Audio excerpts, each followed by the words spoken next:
Welcome in to another episode of Devine and the Dog right here on America's Best Racing. And Rosie just licked my brain, I think. Oh, just Oh, my right in the Lord. nose. Is Right that up what in there. happened? Yeah, all the way. She seems pretty happy about it. Also, she is gigantic. Okay. So I don't know Right. what you've been feeding her, but you should probably take it down a couple notches. Whoa, she's still trim. I mean, I'm no, gonna she sit her is. down because it's killing my arms. But She's it's like heavy. you're feeding her like Miracle Grow. She's just blossomed into this giant little dog. She doesn't like that, and I'm so sorry. She saw Mirror Rosie, actually, is what happened. Ooh, this won't work. Anyways, this is America's Best Racing, and our favorite, I mean, can I say that? Our favorite weekend of the year, right, is Kentucky Derby time. It is celebrated all the time. It's the Super Bowl for us here in horse racing. And I think a favorite for many there, even non-horse racing fans, as they love the features that we do. Who doesn't like to watch horses run around in a circle? Most of the time it's raining. It's fine. What's the weather going to do? What are the people going to do? What are the horses going to do? That's what we're going to talk about today. It's human and equine drama. All in the same package. Epic. With some mud mixed in. Yeah, and this year, hopefully, the forecast actually looks okay. Oaks Day is another story. We talked about the Oaks last week. That is the race for the girls, for the fillies. It's going to be raining all day long and then some. So hopefully that'll be done by the time Derby rolls around. But I don't know about the spring weather because it's going to be like 50, 60 degrees. So I don't know how I'm going to, now I got to change my whole outfit. The whole thing. I would have planned for an audible. I'd go from my seersucker to my tweed. No problem. Right. Yeah, exactly. I would also have to find seersucker and tweed. I don't know. I figured as much. Okay. I mean, if you could do the show though in seersucker or tweed next time, I would actually really love that, but it's no big deal. No, what happens is when I need to dress up, I just accidentally dress like Brad Cox. Okay. The hat, the blue blazer, the gingham shirt, and I khakis, panic and I dress and khakis. And khakis, some Dockers. 100%. I love it. So today, May the 4th be with you. Yeah, it's are you a Star Wars fan? How are you celebrating your Star Wars day? I mean, listen, I am a casual, I would say a casual Star Wars fan. I enjoy it. Do I follow it? And, have I seen every single one? I don't even know how many there are at this point. No. But I'm a little bit of a nerd. Yeah. I watched Star Trek when I was a kid. So I think that makes you even nerdier. I think it makes it, I honestly do. Not even like the ones with Patrick Stewart, with Captain Picard. That was my jam. Oh, yeah. Next Generation. Yeah. Oh yeah, I remember watching 100%. That Sunday nights on CBS. Oh my gosh. Yeah. Yeah. Absolutely. So yeah, hopefully you've been enjoying your May 4th celebrations for all the nerds out there. Yeah. And it's good. You got May 4th and then Cinco de Mayo the next day. Yeah, I feel like way to upstage Cinco de Mayo, George Lucas and the Star Wars franchise. Come on, man. Yeah. Know your place. Know your place, movie franchise. What else can we own? What else can we do here? Right. Just don't slide in one day ahead of time. It's called diversifying, but it's fine. Okay, so what's your Derby tradition? Of course, we want to hear from you guys, so you can tweet at ABR, at me, Megan Devine, and of course at Chase as well. And let us know what your Derby traditions are. And I don't know that I have any. I mean, this is my 10th year with NBC Sports, so I am celebrating that. And so my Derby tradition is usually being so tired and usually so rained on from the activities of the day that I'm not even really sure what year it is. So that's usually my Derby tradition, just complete and utter exhaustion. And so even before I got into playing the horses, I would always watch the Derby. It just, how can you not? And after I got married, it seemed like my wife always just seemed to plan a trip right to see her parents right around Derby time. And I just, I'm not sure if you've gotten an idea of what your husband is like whenever you're gone, but it's not pretty. I'm going to tell you that right now. It's not pretty. It's not a good look. I just subsist on nachos that I make for myself. But I drink a few mint juleps. I play the horses. Sometimes I'm happy. Sometimes I'm yelling at what just happened. But I'm always watching.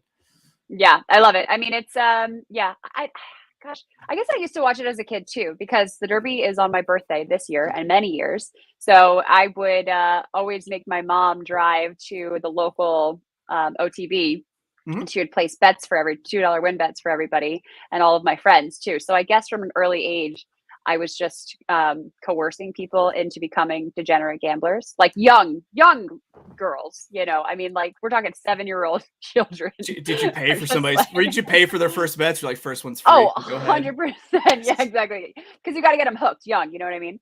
You're counting. You're like, all right, 8 quarters. We're gonna put this all on Mind That Bird, and then they were hooked for life. Exactly, absolutely, yeah. So that was always fun. I always enjoyed that. It was part of my birthday party. Whatever we did, we had to be home. That's right. In time for the Derby. Happy birthday weekend. I forget you. that I'm a Preakness baby. You are a Derby baby.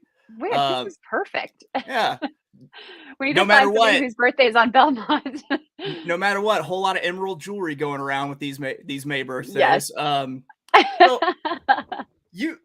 I have yet to go to a Derby. You are a Derby fixture, I'm gonna say. Yes. In my heart, you're a Derby fixture. And I am currently at Churchill Downs. There we go. Right now, live.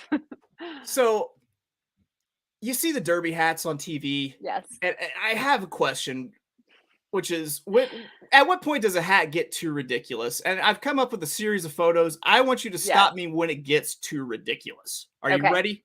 Yes, I'm ready. All right, here we go. Okay. No, totally acceptable. I would absolutely wear that. Love it. Yeah, nice little, almost kind of a fascinator look. It's a hat nader technically. And so it's got a little headband on it, so you don't have to worry about it kind of falling over to one side or something. And it's very secure. It's nice. It's petite, and I think it's a good accent to the outfit. That's usually what I go for, especially if I'm working. All right, moving on. Okay. First of all, this is great, and also props to this woman for matching her lipstick exactly to the fuchsia color of her hat. I didn't catch that, but good point. Yes. Thank you. Yeah, I that was the first thing I noticed. Throw it back up. And her reaction. But I think this is okay. This is a moderate size hat. If you are going to go the hat route, this is where I would go. I also love the fact that it is just bigger on one side. Because the thing is that you go to say hello to people, you give them a hug and a kiss, hello, and you can't get around the hat. But with the one side thing, then that's your side. That's what you go for. You're like, hey, how you doing? And you give them a hug. You don't have to worry about that interfering. So I'm okay with that hat. That is what it's bordering on what I would call a church crown, just a good old fashioned Saturday hat. I wonder how many people roll into Sunday church from Saturday Derby wearing the same church crown. Oh my gosh, that's amazing. All right, and enhancing the next step up. Okay. They're not just for the ladies. Okay. This would be a bit much for me. I mean, the size of the hat is already pretty large, but it is more so the size of that giant flower that I just can't get on board with. That to me, that's a lot. That's a lot. I believe that flower starred in Little Shop of Horrors on Broadway. Like, my God, look at the size of that thing. And not only that, but just what's sprouting out also is really what makes it. Okay. What makes it for me. So not too ridiculous yet, is what you're saying. It's okay. I mean, it's pretty ridiculous. It's out there. Yeah. All right. Here we go. This is the true test. Okay. I think this might actually be our guy, Steve Williams, who just chimed in here and said he still has a hangover from last year's Derby. So maybe this is an actual photo of him, because that guy looks like he's having a good time. I don't know how that guy, like, how heavy do you think that is? Did his neck hold up okay? I wonder if he had to go to the chiropractor after that. Yeah, you know those like back supports that like people who work in warehouses or your grandpa when he goes fishing wears. Yeah, like that's kind of the look that I feel like we got there. That's a lot. If it's not too but you know heavy, what? It's homemade. You got to give him that. Yeah, clearly, that's fair. Right? That's fair. I mean, DIY. Can we call it couture? I don't know. I'm not sure what we can call it. I think if that's not so heavy that it's hurting him, then we need to get this gentleman into MIT stat, because he's one of our best and brightest. Yes, absolutely. I just imagine a neck like The Rock, like after that day, he's just got like bulging neck muscles from holding. So that was actually that hat all day. That's from Derby 03. I think he would still have the neck muscles Probably. 19 years later. it's scar tissue, muscles, tomato at that point. Yeah. Yeah. But Yeah. that was it. That was the line. That is when Okay. it got too ridiculous, apparently. Okay. That's a lot. I mean, I was at ridiculous like 2 halves ago at least, but yeah, that's a Yeah. lot. You see All a right. lot on Derby Day, you know. That's true. So, favorite drink of Derby goers, a lot Uh-huh. of people, the mint julep. The controversial mint julep. It's How do you feel about the mint julep? I want to I know your love thoughts first. I love the mint julep. The mint You julep is do? a Sesam's Family staple. I'll have you know. Really? Do you grow Easter, your own mint yes, we for do. this? I've got See, I asked this question because the real mint julep lovers grow their own mint and they're very proud of it for putting it in mint juleps. yeah. So I'm gonna use grow very loosely. Like Okay. it's more of just like a weed around here. Like everyone Oh has yeah, mint no, in their it takes backyard. Yeah. over. 100%. There was one time when I was working for a liquor distributor where uh, I got a frantic call from the guy who was putting on the Arkansas Derby outing. Uh-huh. He was like, "I cannot find mint anywhere." I was like, "I got Come on you." over, buddy. Yeah, You're the and mint supplier. I walked into Oaklawn with a gallon Ziploc bag just filled with mint leaves, past like sheriffs and things like that. No one had anything to Right. say about me walking with a huge bag of Nobody leafy was greens. curious about this. Yeah. Yeah, and I was proud to say that all those people used my mint that Oh came my roughly gosh. 10 feet from a bus stop. Wow. Proud of you. That was a big Yeah, moment for yeah, sure. What would they yeah. have done without you? Are you pro julep, Oh my anti julep? gosh. I like the julep. I have to say that they have another drink here at Churchill Downs called the Oaks Lily, and it is some sort of like cranberry, some sort of berry juice with vodka and like lemon and a blackberry on Mhm. your little sticky thingy. And Okay, those are delicious. that So sounds I think I'm delicious. more of an Oaks Lily person than a mint julep given the choice, but I'm certainly not vehemently against mint juleps like some people are. Well, I mean, it certainly sounds refreshing. I'd take a fruity Yeah. bath. That's for sure. Although this derby, I might be looking for like hot chocolate because I'm gonna be a little chilly. There, yeah, that is an excellent point. Yeah. Which I mean, you brought it up the Derby weather. I want to say Hmm. either in us like preparing to do the first episode Right. or even like a few weeks ago, we just Yeah. prayed to the heavens, can we just get a dry normal Derby? And the answer is no, no, we cannot. What I have decided is I think when they change the sign, which is 30 days out from the Derby, and I think I said this, but I didn't go back and do the research, so I'm calling myself out. But when they change the sign here at Churchill Downs for the 148th Derby or whatever, and the year, I think the weather on that day when they change the signs is indicative of the weather on Derby Day because that day it's pretty cold, like a little bit of possible rain, some passing clouds, and all that. The day before it was pouring, same as Oaks, and I think that is the Groundhog Day of horse racing. We're in a real just Poxitani Phil Yeah. situation. Oh I think man. it's indicative of what's going to happen. But yeah, I mean, we haven't had a normal derby in a while, right? I mean, it was kind of hilarious and terrible at the same time that the Mhm, derby we had that was rescheduled mhm, to be in September in 2020. That mhm. weekend in May was the most beautiful weekend that I think we've ever had in Kentucky. The weather was just perfect. And then in September, it was also pretty nice, but it wasn't like a Yeah, real derby technically. And right. before that, I don't think we had a sunny derby since American Pharoah in 2015. My So, my daughter's shoe is falling victim to Rosie back there. oh no. Well, it's going down. We'll try to wrap this up for you. But and last year's last year was a I don't know if it was muddy last year. I can't remember. I think the weather actually held out. We were dry. I believe we were dry. Yes. Yeah. So Um, hopefully we can get two of those. But it was a lot warmer, I think, last year than it's gonna but be. just give me I just want a dry derby where nothing weird happens during Yes. or after. Right. Let's I have mean, it for all sure there's resolved. gonna be weirdness in some way, shape, or form. I mean, Trump will be here Yeah. supposedly. I mean, there's 20 horses plus. There's international entries. There's a Japanese horse who's like working every other Yeah. day. So for sure there's gonna be some weirdness, but hopefully it's Yeah. all manageable. Well, I think it's time that we get into it. The big race. Ah, yes, the body armor betting edge, and of course, what other race to talk about but the Kentucky Derby? I have some opinions. I think that this is definitely going to be a really really interesting one. I've got the well, I thought he would be the favorite. To be honest with you, I'm honest. I'm shocked that Zandon is the favorite at 3-1. I mean, if you take out the bluegrass, he is just hasn't had that great of a performance. I'm pretty sure he only won one other race besides that. I'll have to go back and look. I've got this in front of me right now, but I think you're correct. I think it was a maiden breaker and then no wins right. until the bluegrass. And, he finished second in the Remsen there by a nose, and then in the Risen Star he finished third at Epicenter. Then he comes back, he wins a Keeneland. I will say I did like that performance, but a horse that just has that one win last time, and the only other win came in a maiden race sprinting as the Derby favorite, to me is just a little bit curious. I mean, this horse is only, I mean, technically he's a grade 1 winner, but he's only won one graded stakes race.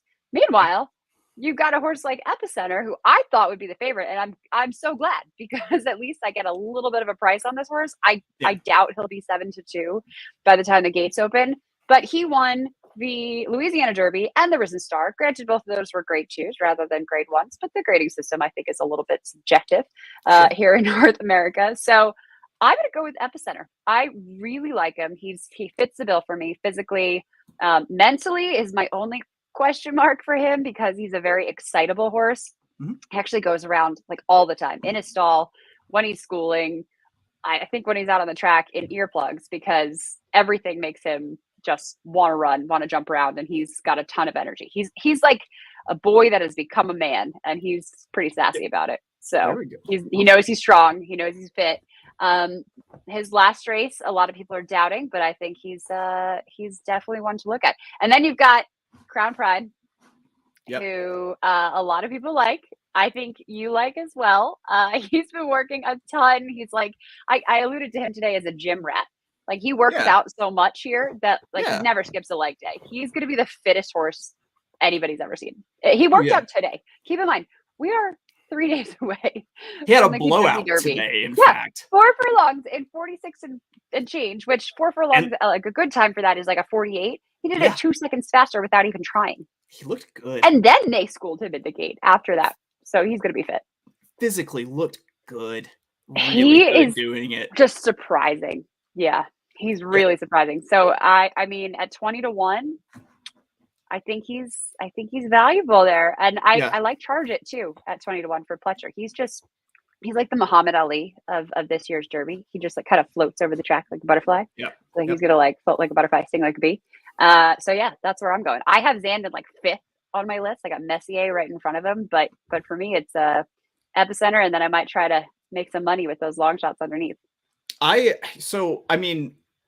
have probably 4 different horses here that if the odds go to certain places, that I will be betting at on all 4 of them if it happens, because I think it's absolutely wide open Derby. Yeah, it is. For a lot of the reasons that I'm tossing Zandon are reasons that I should toss Mo Donegal, but I can't, because that's the one I got stuck on him too. I get it.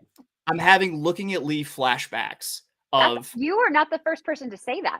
I've heard a ton of people alluding to this horse as like this year's Looking at Lee. I had that Looking at Lee exacta, like a $4 exacta, and just absolutely smashed that Derby. That was my dark horse to win the Arkansas Derby that year. And I'm in my head already seeing like the helicopter, the blimp view of the rail just wide open and Mo Donegal just sliding up it in the mud. Maybe it's dried up. It's a little bit cuppy by then. It makes it a little bit more tiring, and a closer has a chance.